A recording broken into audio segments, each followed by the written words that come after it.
All right, what is up everybody? Today I'm going to be showing you a rod that I'm super excited about. You know, sometimes you get rods and reels and sometimes you get rods and reels that you are really excited about, and this one is one of them.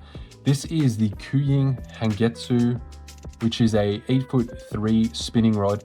It's got a crazy casting weight rating. Yeah, let's check it out. I think it's basically like a knockoff kind of, or something similar to the Abu Garcia Eradicator Reel Finesse rods, which are around about 450 to 500-ish Australian dollars. They're a JDM rod. But yeah, all right, let's check out this rod. It has a lot of similarities. Now, the butt end. Check out this tiny butt grip. Now, that's something that the Eradicators have. And just for reference, just put my thumb there. As you can see, it's pretty small. It's about, what, 1.5 inches, maybe like 4 centimeters long. And it's only about not even 2 centimeters wide. And I thought that would be a bit of an issue with it not being so comfortable to cast, but I did use it today and it was absolutely no issue at all. And I'm going to show you a couple of rods that I've got that are kind of similar to it, but yeah, we'll have a look at those later. Anyway, we've got this glossy part of the blank here, and then that transitions to this nice little gunmetal little piece here, and then you can see the carbon fiber there. You can kind of see it's got an interesting sort of, it doesn't have any texture, it's gloss, but it's got a, you know, different kind of effect, I guess. I don't know exactly what to call it, but then it's also got this small EVA foam, which is quite firm there, and didn't really notice it or anything like that. It wasn't, you know, particularly comfortable or uncomfortable to use. We've got a Fuji reel seat, and got the little Fuji logo here. And Kuying, they make some, you know, they're arguably the most high quality of the CDM brands, possibly, even though this is only my first Kuying rod. You know, everybody loves the Kuying Teton, especially the BFS versions. Don't forget to please drop a comment and a like, and set a hook in that subscribe button. Yeah, Fuji logo on there as well. And it's got this cool little, the nut there. It's got a little bit of silver detail. And this model here, it's interesting, these ratings. It's the, you know, the HTS, the Hangetsu 832MH. So, you know, you look at this lure rating here, 1 to 27 grams. Have you seen a lure rating that wide before? I think the Eradicators have stuff like that. Maybe there's one that's like 2 to 28 grams, or like 0.8 to, you know, 19 grams, or 1 to 23 grams in those rods. I had a quick look. But yeah, it's crazy. So I wanted to see what this was all about. I will be testing this rod. I'll try and throw a gram on it, and I'll try and throw 27 grams on it, and a few of the weights in between, of course. That's pretty interesting. You know, that's versatility, possibly. Is it going to be super versatile? Yeah, maybe. What I'm going to be using this for is obviously saltwater, land-based fishing for the most part. So that's what I do mostly, and I mean, this possibly could be my #1 go-to rod for the future. It's got a line rating of P 0.3 to 1.2, so that reflects the lure rating. You know, I guess you could either run it super light or you could run it heavier. On my reel, I believe I have, maybe the reel I had today had a 0.1 line on it, perhaps. I can't quite remember, but I will show you the reels that I'll be running on this also later in the video. And yeah, line 1.5 to 9 pounds. So that's kind of interesting. P 1.2 is actually much heavier than 9 pounds. So, you know, take that as you may. It's got a little bit of a warning logo, and it's got some nice gray threading there with some silver detail that looks pretty nice. And then it's, you know, obviously it's matte black there. Light rock fishing, that's what it's really designed for. You know, like aging.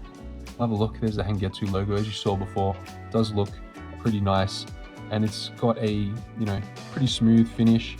Looks like the alignment is good and everything like that. Looks quite premium. I think it's, you know, similar kind of quality to a diver rod, or, you know, I haven't really used many Shimano rods, but like a diver rod of this sort of price point, they're kind of like, you know, close to $200 Australian. Yeah, light rock, and then it's got this little logo on here. No idea what that says. It probably says Hangetsu in Chinese, or perhaps even Japanese, and a little moon there. And then it goes to this blank, which, you know, much like the other rods, has that ribbed finish to it. And then it goes to our first guide here. It's I believe all of these are Fuji K guides with O inserts, except for the tip, which is a sick insert. And yeah, it looks nice. It's, you know, a low profile, stealthy kind of dark gray, which looks really nice because you can pair it up with more or less anything. Probably not something with gold on it, although you could, but you know, your blacks, your blues, your greens, your reds, whatever your reel has on it, it should be absolutely cool. Then we move up to here. So it's got that ribbed finish. And then when you hit here, it's kind of got that same gloss kind of effect that was lower in the butt. And then it goes to the spigot, which is a little bit on the shorter side compared to maybe what I was expecting. Not that it's an issue, but the join was very good. It was nice and snug. So yeah, that's good. You can kind of see, I've just noticed here, it's like a wrap here. You can see the corner of the wrap right there. And then you can see how it sort of like wraps around. And then, yeah, it's like some kind of reinforcing or something. Not too sure. But anyway, let's have a look at the tip section and then we'll have a look at some other rods for comparison. Okay, so here is the tip section. It's got that same wrapping like it had on the top of the lower half. You can see it's kind of like a carbon tape almost. I'm not too sure on the process of that. You know, I'm not a rod builder or anything like that. But yeah, it's got the gray again, and it's got these black guides, and the inserts are black as well. And that one's, you know, reasonably small, but it's really interesting. They go super small. So we've got that one there, our third guide, fourth guide, and this one's, you know, they're getting pretty small. They're micro guides. Fifth guide, sixth guide, smaller again, and it's got that slant. Seventh, and these last three guides, there's the eighth and the ninth, have got somewhat of a, I don't know if they glow in the dark. They kind of look like they might be luminous. Like the color is sort of like an off green, so maybe they are luminous. So I might, well, I think I will definitely use this at night doing some aging. But yeah, there's the three, and obviously an anti-tangle tip on the end. And yeah, a very small guide at the tip, anti-tangle of course. And we'll have a look at some other rods for comparison, because this is kind of similar to some other rods that I have. So let's check them out. Okay, so I have three other rods here. We've got the Hangetsu on the bottom. This is the Tsurunoya Elf Aging. This is actually a casting version, but just so you get some sort of idea on the differences. And this one is this used to be, well, I guess it's my favorite rod when it comes to spinning. It is the Daiwa Emeraldus S, I believe. It's a European version. It's a 9 foot. It says it has a 1 to 10 grams casting weight. Even though it's an egging rod, a squid fishing rod, it does have that 1 to 10 grams casting weight listed on it. Whereas usually they say like eggy, you know, 1.8 to whatever, 2.5 or whatever it might be. But yeah, just wanted to show you a little bit of a comparison. I really love the grip on this rod. I've had this maybe for 3 years. Used it in a few videos earlier on in the channel where, you know, sort of like pre-BFS times, but this is usually my multi, you know, jack of all trades kind of saltwater rod that can, you know, handle small stuff and some bigger stuff. We'll have a look here at the 3 different reel seats. I mean, there's not much to see there, but just as a comparison, the Hangetsu is a, you know, much sleeker design, and the reel seat is definitely a lot smaller, and there is no grip above the reel seat. And then there you can see there's the Tsurunoya Elf and then the Daiwa Emeraldus.